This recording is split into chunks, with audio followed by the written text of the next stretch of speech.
오늘로 이제 공동체 성경 읽기에서 여호수아까지 이제 다 읽었습니다. 다 읽으셨죠? 창세기부터 여호수아까지. 예. 내일부터는 사사기 말씀을 또 새롭게 읽게 될 텐데요. 여호수아를 마무리하면서 간단하게 좀 정리를 하고 마무리를 하면 좋겠다 싶습니다.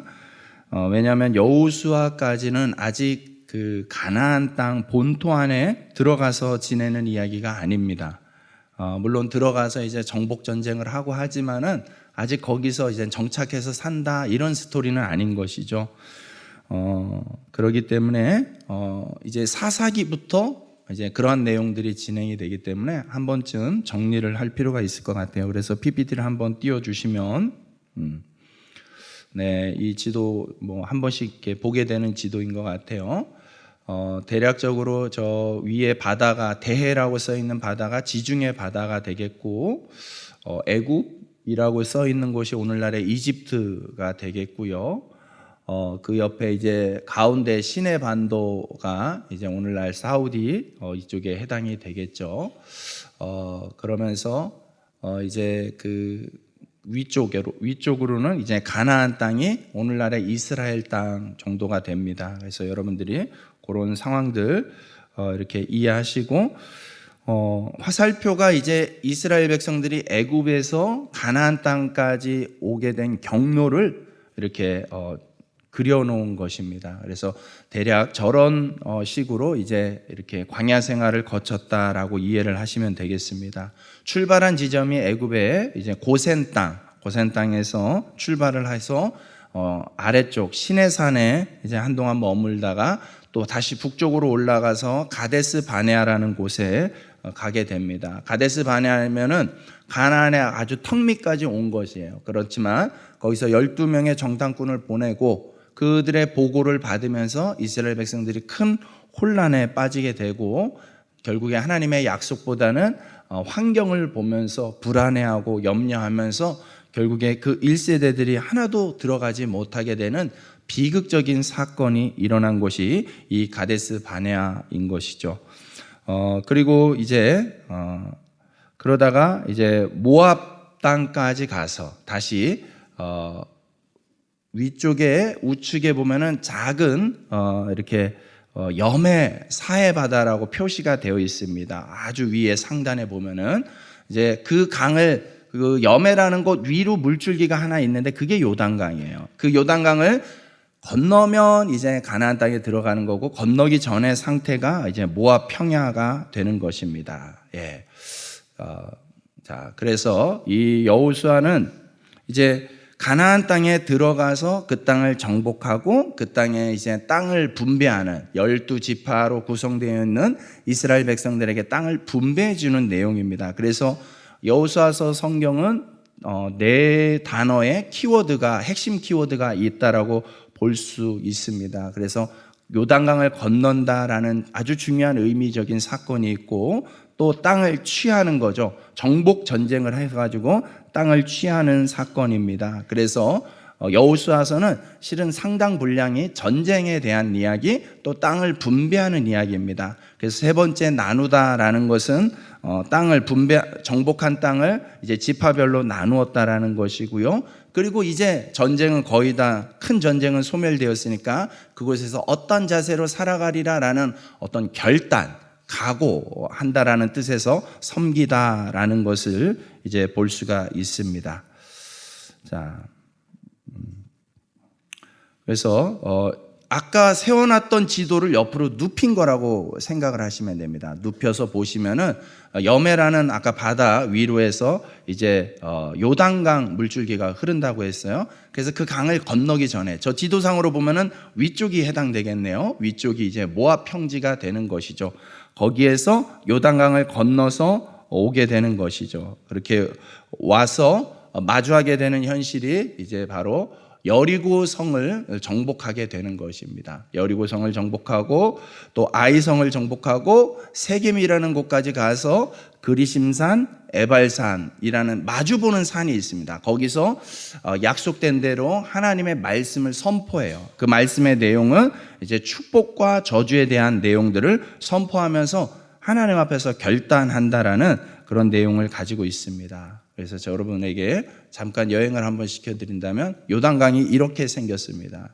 만만해 보이는 시냇가 같은 강이처럼 보이겠지만은 저기 여호수아 3장 말씀에 보면은요, 곡식 거두는 시기, 그러니까 이스라엘 백성들이 저 강을 건널 때 그 시기에 마침 가장 그 수량이 가장 많은 곳이에요. 그래서 물이 언덕에 넘치더라. 그러니까 양쪽 언덕까지 다 저 강이 범람하는 거예요. 그 정도로 아주 깊고 큰 강으로 순식간에 변화되는 곳이 요단강의 특징입니다. 그런데 놀랍게도 하나님이 또 한 번의 기적을 베풀어 주셨어요.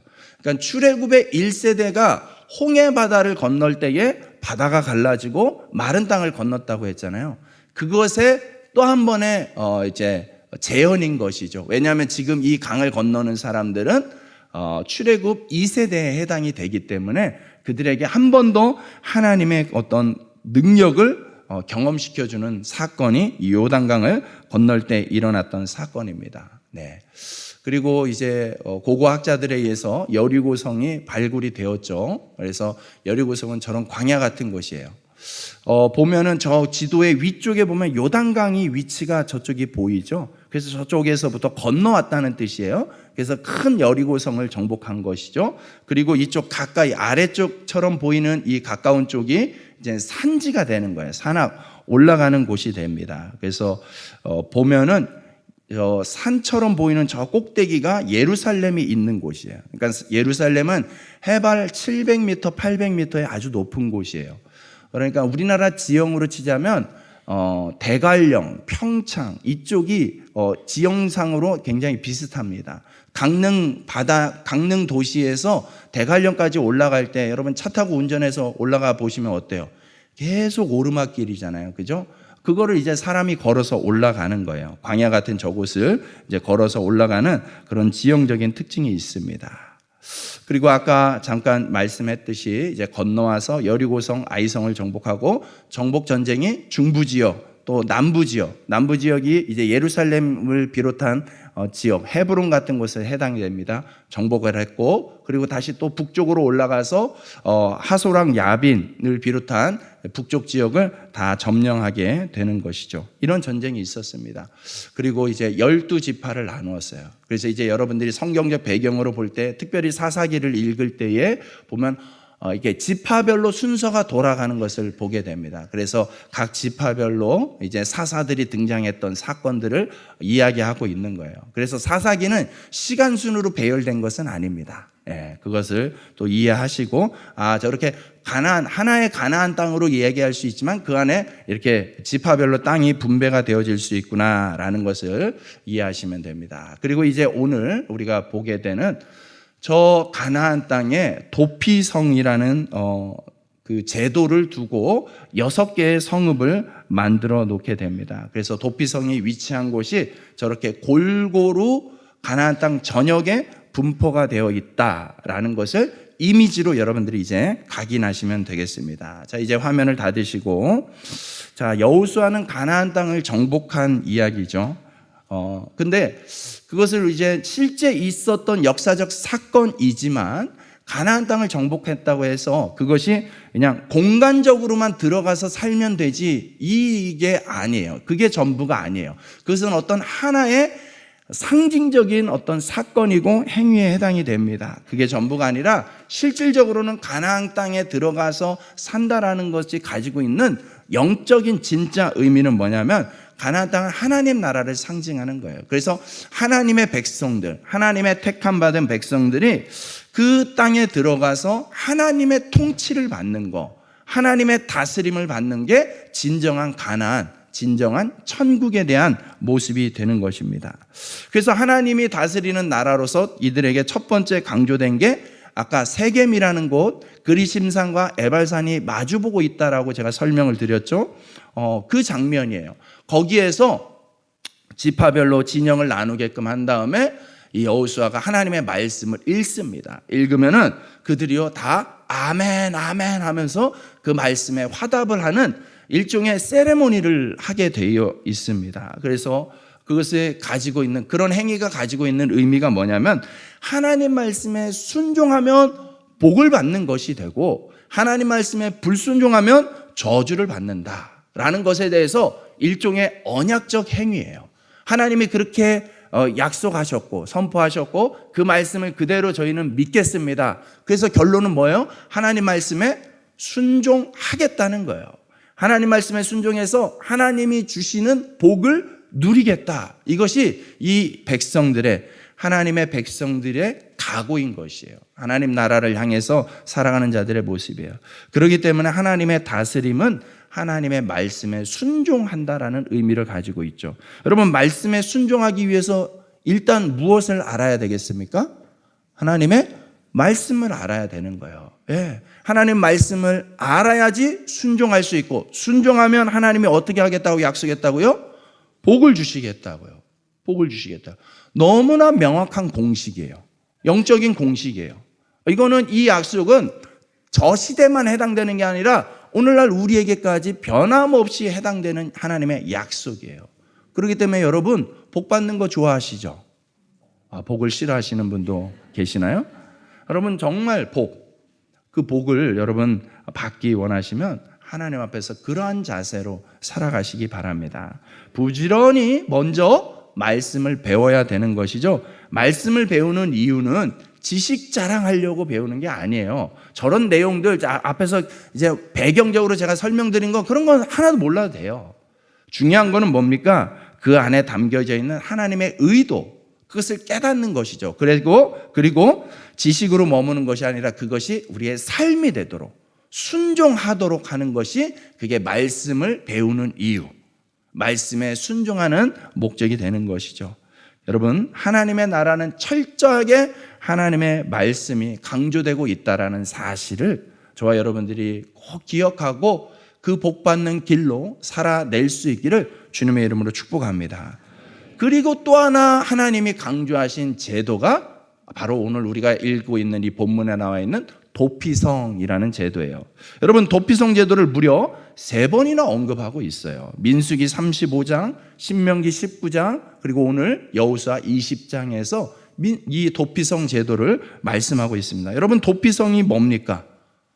도피성이라는 말은 도망하여 피한다라는 뜻이겠죠. 그렇죠? 도망칠 수 있는 곳, 그래서 피할 수 있는 피난처가 되는 곳, 그런 성이라는 뜻이에요. 여러분 이스라엘 백성들은 지금 이 여호수아서의 주 내용이 뭐라고요? 가나안 땅에 들어가서 정복 전쟁을 하는 거예요. 여러분 전쟁이 어떻습니까? 치열하죠. 수많은 사상자가 나왔을 것입니다. 많은 사람들이 죽어나가는 현장 속에 있는 거예요. 그런 상황에서 내가 실수로 어떤 한 사람을 죽인 것에 대해서 그것을 보호하기 위한 도피성 제도를 만들고 도피성을 6군데나 설치하게끔 하고 그렇게 한다는 것이 조금 이 상황하고는 좀 맞지 않지 않습니까? 수많은 사람이 죽어나가고 있는데 겨우 한 사람에 대한 거 가지고 그렇게 하나님 말씀하실까라고 생각이 들 수가 있어요. 그렇지만 여러분 하나님이 중요하게 여기는 게 무엇인지에 관심을 가져야 돼요. 하나님이 중요한 게 여기는 것이 뭘까? 도피성을 많이 뒀다는 거예요. 여러분 이 도피성이 가나안 땅, 우리가 아까 지도상으로 보았지만 저 가나안 땅, 대략적인 가나안 땅의 크기가 어느 정도 될까요? 우리나라보다 작습니다. 우리나라 땅이 면적이 그렇게 큰 나라가 아니라고 하잖아요. 우리나라보다도 작아요. 저 가나안 땅의 남쪽에서 북쪽 끝까지 길이를 해봤자 직선거리로 240km예요. 240km면 서울에서 대구까지 정도의 거리예요. 예. 그리고 폭은 훨씬 더 좁아요. 동서의 폭은 훨씬 더 좁습니다. 그렇기 때문에 그렇게 큰 나라가 아니에요. 그렇게 큰 나라가 아닌데 6개, 아까 지도상으로 보여드렸듯이 좀 이렇게 어느 일정한 간격을 두고 6곳의 도피성을 배치했다라는 것은 왜 그렇게 하셨을까요? 여러분 이 6곳의 도피성을 둔 이유는 어디서든 사고가 나면 그런 어떤 부지간에 이렇게 살인 사건이 나면은 도망을 칠 때 열심히 달리잖아요. 어디에서 있든지 간에 열심히 달리면 하루길 안에 도착하게끔 되어 있어요. 그게 이 도피성을 분배한 기준이에요. 그 말은 무슨 뜻입니까? 누구든 그런 어떤 곤란함과 억울한 상황에 닥쳤을 때 그 어려움을 당하지 않도록 최선을 다해서 보호하겠다는 거예요. 도피성이 가지고 있는, 도피성이라는 이 제도를 두게 하신 이유는 누구에게나 언제든지 이 보호처는, 이 피난처는 열려 있다. 누구에게나 언제든지 이 피난처 도피성의 은혜를 입을 수 있다라는 뜻입니다. 특별히 이 도피성을 얘기하면서 어때요? 이스라엘 백성만 해당이 됩니까? 그렇지 않아요. 그들과 함께 있는 외국인이라 할지라도, 이방인이라 할지라도 다 이 도피성 제도의 혜택을, 보호를 받을 수 있도록 했습니다. 다른 본문에 보면은 도피성의 이 사연을 이야기해요. 어떤 사람이 나무를 팹니다. 도끼로 나무를 패는데 그 도끼가 좀 부실했어요. 그래서 이렇게 도끼질 하는데 그 도끼 날이 휘잉 하고 빠져가지고 날아가서 옆에 같이 일하던 동료 머리 탁 맞아가지고 그 사람이 죽었다는 거예요. 여러분, 전혀 고의성이 없습니다. 저 사람에게 아무런 원한도 악한 감정도 없습니다. 그냥 내 일 열심히 했을 뿐인데 실수로, 사고로 이런 일을 겪게 된다는 것이죠. 여러분, 그러면 저 죽은 사람의 가족들이 있잖아요. 그 가족들이 이 사람을 이유야 어찌됐든 간에 상관없이 상황을 따지지 않고요, 가만 내버려 두지 않습니다. 그게 고대 사회의 불문율이에요. 고대 사회의 불문율은요, 억울한 일을 당하면 가만히 있으면 안 되는 거예요. 나서서, 동네 사람들까지 동원해서 나서서 이 사람에게 복수를 해야 되는 거예요. 여러분, 그렇게 하면 어떻게 됩니까? 복수를 하게 되면 이 사람도 또 어떤 해를 입거나 죽게 되잖아요. 그럼 이 사람은 또 가족이 없습니까? 이쪽 가족이 또 가만히 있을 수 없죠. 집안이 또 일어나서 저쪽 집안에 또 복수를 하고. 어떻게 하는 겁니까? 복수의 복수가 끊이지 않는 거예요. 그게 고대 사회가 가지고 있었던 모습이에요. 그들이 가지고 있었던 생각, 눈에는 눈, 이에는 이 하면서 그렇게 서로 죽고 죽이는 이 원한의 관계, 원수의 관계가 끊이지 않는 거예요. 여러분, 그것을 레위기 율법에서 이 부분에 대해서 또 언급하고 있는데 동해보복법이라고 우리가 이름하기도 하는데, 레위기 24장 19절과 20절 말씀인데 한번 읽어보시죠. 시작.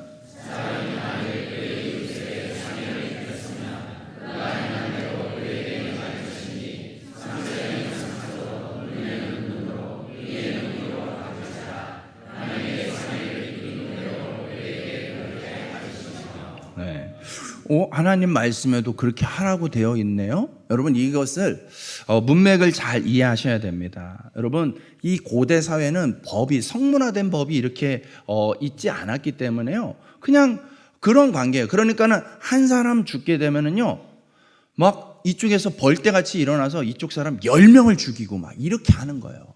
고대 사회는 그랬어요. 멈추지를 않는 거예요. 그러니까 거기에 대해서 하나님이 기준을 정해주는 거예요. 기준을 정해주는 거예요. 그래서 어떤 손해를 입혔을 때 지나치게 복수하지 못하도록 하는 거예요. 제한하게끔 하는 거예요. 그러니까 이 문맥을 잘 읽어보시면 제한에 해당되는 거구나 라고 이해하시면 새롭게 읽혀지는 거예요.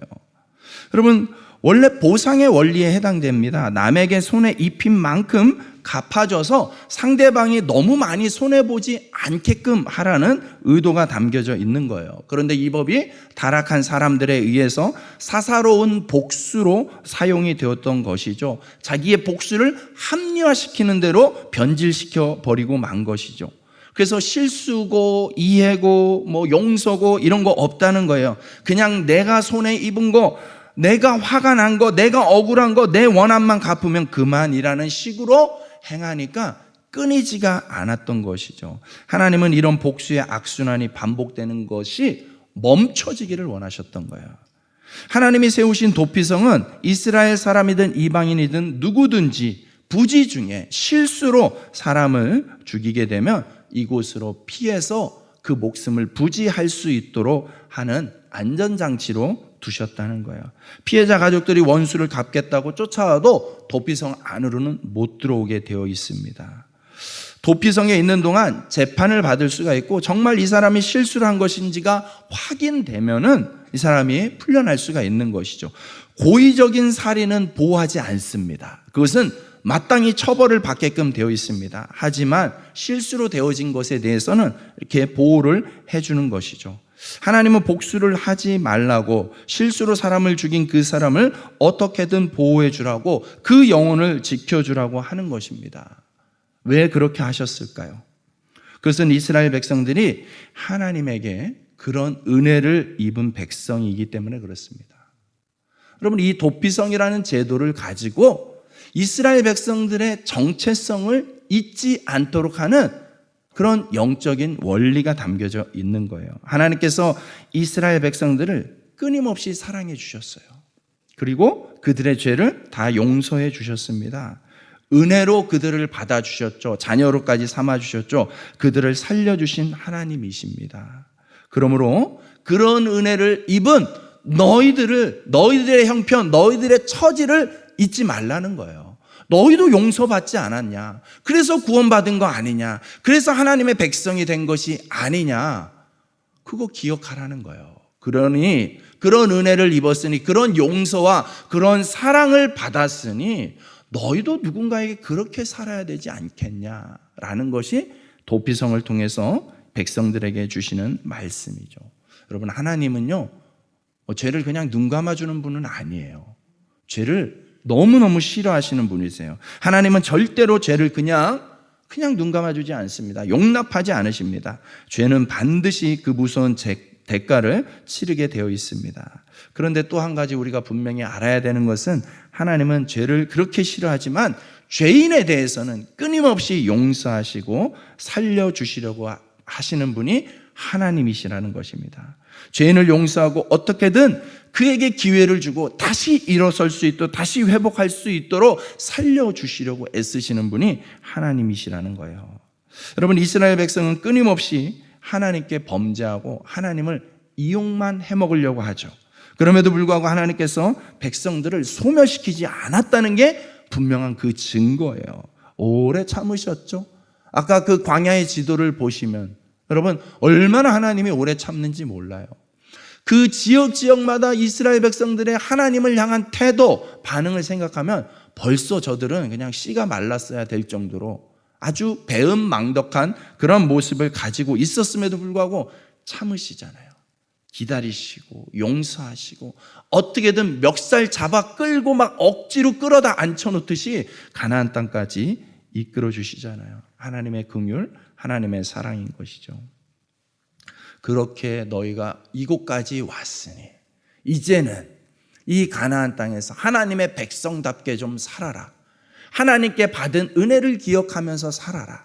너희가 받은 은혜, 너희가 받은 그 사랑, 이제는 좀 나눌 줄 아는 그러한 모습으로 살라라는 것이 바로 이 도피성 제도인 것입니다. 가나안 땅에 도피성이 있다는 것은 그들이 하나님의 백성이라는 증거예요. 이런 사랑을 받았다, 이런 용서를 받았다. 그리고 이제 그 백성답게 우리도 누군가를 그렇게 품을 수 있고 누군가를 용서할 수 있는 모습으로 살아야겠구나라는 게 이 도피성이 가지고 있는 메시지이죠. 여러분, 이것은 우리에게도 비단 가나안 땅에 저 수천 년 전에 이스라엘 백성들의 모습뿐만 아니라 우리에게도 여전히 살아있는 말씀입니다.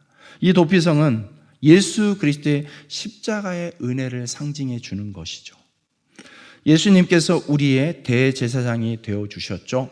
그래서 이 도피성에 피한 사람, 실수로 사람을 죽인 사람이 언제 그 도피성에서 나올 수 있냐면 그 당시에 대제사장이 죽었을 때에 비로소 이 사람이 자유함을 얻고 자기 고향으로 돌아갈 수가 있게 되는 것입니다. 여러분, 성경에서 대제사장으로 소개하는 분 중에 하나가 예수님이에요.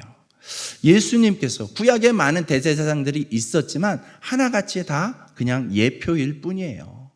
진짜 대제사장은 예수님이라고 성경이 기록하고 있어요. 예수 그리스도께서 우리의 진정한 대제사장이 되는 거죠. 그분은 시간을 초월하여서 지금도 여전히 우리에게 대제사장으로 존재하세요. 그래서 그분은 우리의 속죄주가 되십니다. 우리의 죄를 속하시는 구주가 되어주신 것이죠. 예수님이 십자가에서 죽으심으로 지옥에 갈 수밖에 없고 영원히 죽을 수밖에 없는 우리가 용서받고 구원받은 줄로 믿습니다. 그러므로 여러분 예수 그리스도가 우리의 도피성이 되는 줄로 믿습니다. 여러분 중에는 뭐 고의든 실수든 사람을 죽인 사람은 없죠. 제가 알기로는 없는 걸로 알고 있지만, 뭐 아닐 수도 있겠네요. 어쨌든 간에 여러분, 그래서 나는 사람 죽인 적이 없으니 이것은 나에게 해당되지 않는다라고 여길지도 모르겠습니다. 하지만 여러분, 성경을 또 다른 구절을 보면은요, 이것이 우리와 상관없는 말씀이 아니라는 걸 깨닫게 됩니다. 우리가 실제로 사람을 죽이지는 않았어도 여러분, 누군가를 미워하기는 하죠. 누군가를 미워하거나 누군가를 욕하거나 뒷담화를 하거나 하지요. 여러분, 그 부분에 대해서 성경이 뭐라고 기록하고 있는지 요한일서 3장 15절 말씀 한번 읽어봅시다. 시작.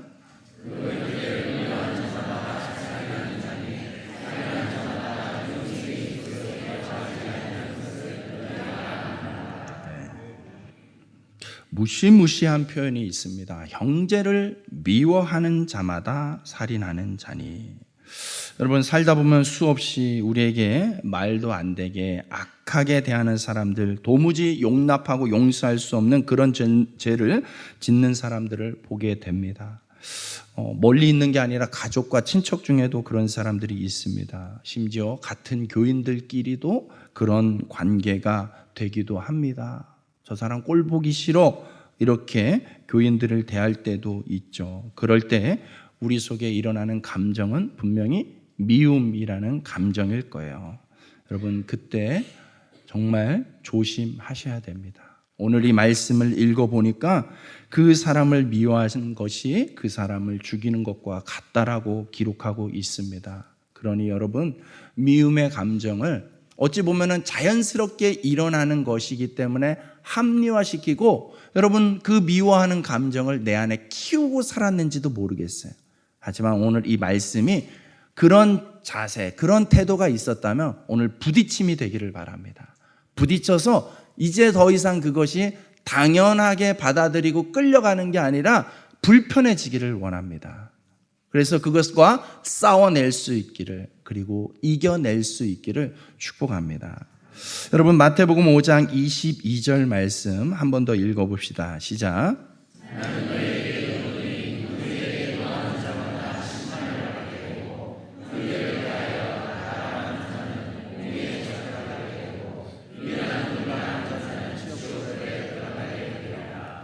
아멘. 여러분, 형제를 향해서 화를 내도 심판을 받고 라가라, 멍청이다 놀리고 무시하면 공에 잡혀가고 미련한 놈이라 하는 자는 지옥불에 들어간다. 여러분, 정말 무시무시한 말씀이 성경에 기록되어 있습니다. 이 말씀을 우리 삶의 경고로 여길 수 있기를 바랍니다. 여러분, 우리가 어떤 사람에 대해서, 그 사람에 대해서 비판하는 말을 하는 사람, 어떤 사람에 대해서 나쁘게 험담하고 욕을 하면 지옥에 갈 수밖에 없는 자라는 이 무시무시한 말씀을 여러분, 두려운 마음으로 받으시길 바랍니다. 여러분, 예수님이 하신 말씀이에요. 우리에게도 대부분이 실은 다 찔림이 되는 말씀일 수밖에 없습니다. 그러므로 우리도 이 지옥불에 들어갈 수밖에 없는 자였다는 것을 오늘 기억하시고, 그러기 때문에 그 누구보다도 우리에게 무엇이 필요합니까? 도피성이 필요한 거예요. 그래서 우리에게 도피성이 필요한 것입니다. 실제로 예수님께서 우리의 도피성이 되어주셨죠. 누구든지 예수님께로 가면 예수님께서는 어떤 사람이든지 다 받아주시고 용서해 주십니다. 저도 그렇고 여러분도 그런 줄로 믿습니다. 그러므로 주님은 우리에게 말씀하시는 것이죠. 너희가 그런 은혜를 입었으니, 그런 은혜 아래 있으니 우리도 다른 사람에게 그와 같은 존재가 되라는 것이죠. 그리고 그런 성도들이 모인 교회는 도피성이 되어야 된다는 것입니다. 사랑하는 여러분, 우리 구미 사랑의 교회가 도피성이 세워진 교회 되기를 축복합니다.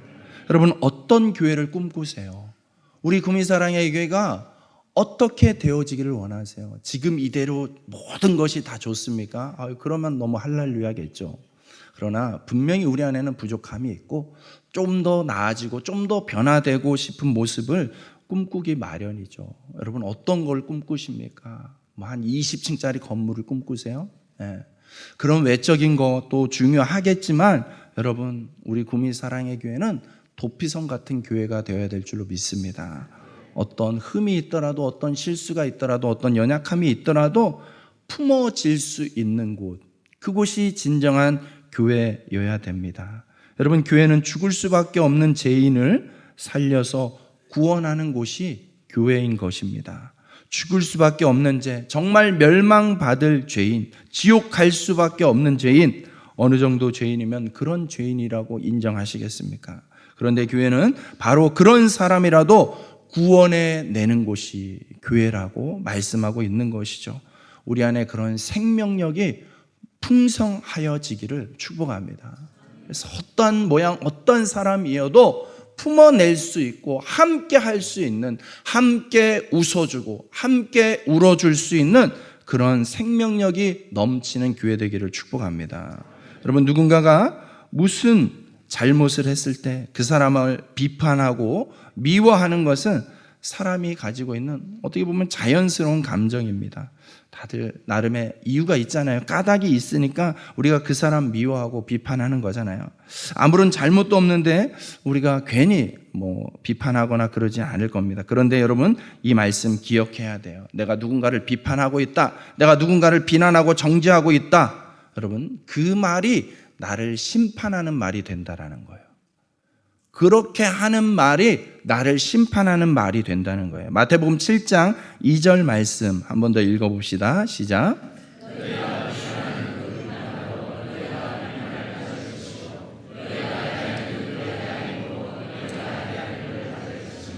아멘. 비판하는 그 말로 비판을 받습니다. 반면에 누군가를 헤아려주고 누군가를 이해해주고 용납해주고 격려해주면 우리가 그런 헤아림과 그러한 격려를 받게 되는 것이죠.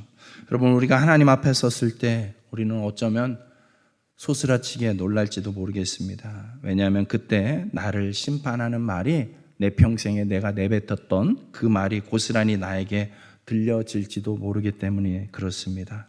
저 사람은 죽어 마땅해. 저 사람은 우리 교회를 떠나야 돼. 어떻게 저렇게 살아갈 수가 있지? 그렇게 비난하고 욕했던 것이 나를 향한 심판의 말이 된다라고 생각해 보십시오. 정말로 무섭고 괴롭고 두려운 상황이 아닐 수가 없습니다. 여러분 그렇다고 해서 모든 잘못을 우리가 눈 감아주는 게 최선은 아닐 것입니다. 비판이 아예 없을 수는 없을 거예요. 그래서 정말 비판해야 된다면 여러분 이 말을 먼저 좀 각오하시면 좋을 것 같아요. 누군가를 향해서 비판하기 전에 여러분 마음속에 좀 이것을 먼저 기억하면 좋을 것 같아요. 내가 저 사람을 향해서 비판을 하고자 하는 그런 마음 생각이 들 때에 내가 저 사람과 하나인가라는 생각을 먼저 하면 좋을 것 같아요. 저 사람과 내가 다르지 않구나, 똑같은 사람이구나, 나와 한 가족, 한 공동체, 우리 같은 교인이구나라고 느낀다면 그 비판 속에는 비판을 하는 것 같아도 사랑이 전제가 될 겁니다. 사랑이 담겨 있는 비판이 될 것입니다. 사랑이 담겨 있는 비판은 정말 그 사람을 살리고 안전하게 세워나가게 되겠죠. 보통 의뢰의 부모가 자녀에게 비판하듯이 잔소리하고 할 때에, 지적할 때에 여러분 사랑이 전제되어 있는 표현들을 하는 것이죠. 그래서 그냥 보면은 막 혼나는 것 같지만 결국에 그 안에 사랑의 마음으로 이 아이를 살리기 위해, 이 아이가 더 잘되게 하기 위해, 이 아이가 더 안전하게 하기 위해서 우리가 그렇게 하죠. 여러분 그런데 비판하기 전에 내가 점검해 봤을 때 저 사람과 나는 달라, 분리된 생각을 가지고 있다면 여러분 그 안에는 사랑이 빠져 있는 것입니다. 그냥 독설만 담겨져 있는 비판인 것이죠. 그것은 결코 그 사람을 살려낼 수 있는 비판이 아니에요. 죽이는 비판, 죽이는 독이 되고 말 것입니다. 여러분, 우리가 기억해야 되는 중요한 부분 중에 하나가, 여러분, 사탄이 우리를 걸고 넘어질 때에 여러분 항상 거짓말로만 하는 게 아니에요. 사탄이 때로는요, 입 바른 소리를 더 잘합니다. 옳고 그른 것을 가지고 사탄이 역사할 수 있습니다. 그렇기 때문에 옳은 말이라고 해서 항상 다 좋은 게 아닙니다. 중요한 거는 그 바탕에 사랑이 있느냐 하는 겁니다. 사탄은 우리를 사랑하기 때문에 욕하는 게 아니잖아요. 우리를 넘어뜨리기 위해서 정죄하고 판단하는 것이잖아요. 여러분, 그 바탕에 사랑이 중요합니다. 우리 속에 만약에 미움이 있고 비판하는 마음만 가득하다면, 그러면 그 비판을 멈추셔야 돼요. 이미 잘못된 비판인 것입니다. 전혀 그 안에는 생명이 없습니다. 여러분, 우리 속에 미움이 가득하면 그것은 또한 우리 스스로를 죽이게 될 것입니다. 하나님께서 우리 안에 심어주신 마음은요, 스스로를 죽이는 마음이 절대 아닐 것입니다. 하나님이 우리 안에 심어준 마음은 용서의 마음이에요. 긍휼의 마음이에요. 사랑의 마음인 줄로 믿습니다. 그걸 통해서 사람이 살아나는 거예요. 그걸 통해서 생명이 살아나는 것이죠. 여러분, 어떤 경우라도 어떤 사람에게도 용서와 긍휼과 사랑을 잃어버리고 미움만 있다면 스스로 죽이는 결과가 되는 것입니다. 여러분, 적은 항상 외부에 있는 것만 아닌 것 같아요.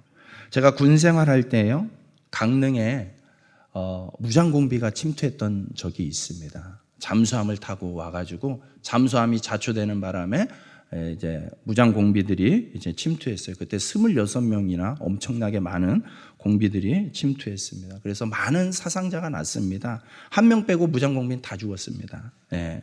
그리고 우리 측도 많이 죽었습니다. 여러분, 이 강원도니까는 막 이렇게 산에 올라가서 숨었어요, 얘들이. 그래가지고 막 엄청나게 수만 명의 군인들이 동원돼가지고 산을 샅샅이 수색해야 되는 거예요. 근데 여러분 어떻습니까? 그냥 포장된 도로면 일렬로 서서 쭉 가면 될 건데 산이잖아요. 그러니까 일렬로 나갈 수가 없어요. 그래서 누구는 앞에 서 있고 누구는 뒤에 서 있어요. 산을 이렇게 헤집고 가는 거예요. 근데 상대해야 되는 적이 실제 실탄을 가지고 있는 공비란 말이에요.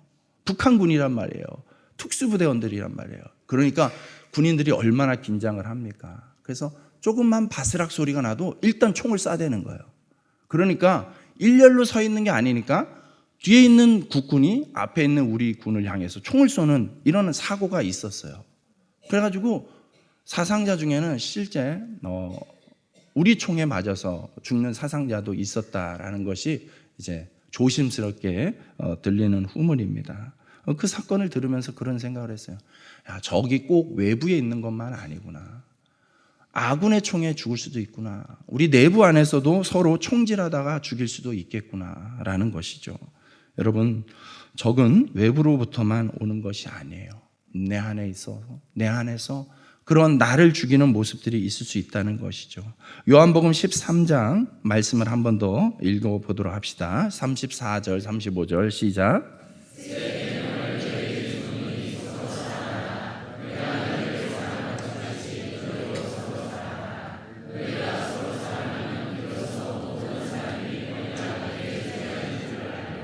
아멘. 예수님께서 하신 말씀은 비판하지 마라, 비난하지 마라. 오히려 그걸 보고 너희가 사랑해라. 서로 사랑해라. 내가 너희를 사랑한 것 같이, 그죠? 내 힘으로 사랑이 참 한계가 있잖아요. 내가 저 사람을 품어주는 게 한계가 있을 수밖에 없어요. 그게 우리의 연약함이죠. 그런데 그래서 예수님이 뭐라고 얘기합니까? 내가 너희를 사랑한 것 같이 라고 얘기해요. 그렇기 때문에 내 힘만으로 저 사람을 용서하고 용납하고 사랑해 주는 게 아니라 예수님이 나에게 어떤 사랑을 베푸셨는가, 내가 예수님께 어떤 사랑을 받았는가가 충만해져야지, 그래야지 내가 그 누군가를 용납하고 용서하고 사랑할 수 있게 되는 것이죠. 여러분, 우리는 어렵습니다. 그런데 그렇게 모든 것을 용서하시고 품어주시고 사랑해 주시고 격려해 주신 분이 있죠. 예수님이에요. 예수님이에요. 그러니까 여러분, 이 문제는 예수님께 답이 있는 줄로 믿습니다. 여러분, 예수님의 마음으로 바라봐야 되는 거예요. 그 사람을 내 수준으로 바라보면 답이 없어요. 그런데 예수님 마음으로 바라보는 것입니다. 예수님이라면 저 인간을 어떻게 하셨을까? 하늘에서 불이 내리게 하셨을까? 아니면 조금 참았을까? 기다렸을까? 오히려 격려해 줬을까? 예수님이라면 어떻게 하셨을까? 여러분이 미워하는 그 사람, 도무지 용납이 안 되는 그 사람을 향해서 예수님의 마음을 달라고 여러분 기도할 수 있기를 축복합니다. 기도하셔야 돼요. 기도하셔야 돼요. 그 사람을 바라보고 이해하고 품는 것에 있어서 예수님 마음을 달라고 기도해야 돼요. 그러면 예수님이 주시는 마음은 그런 것이죠.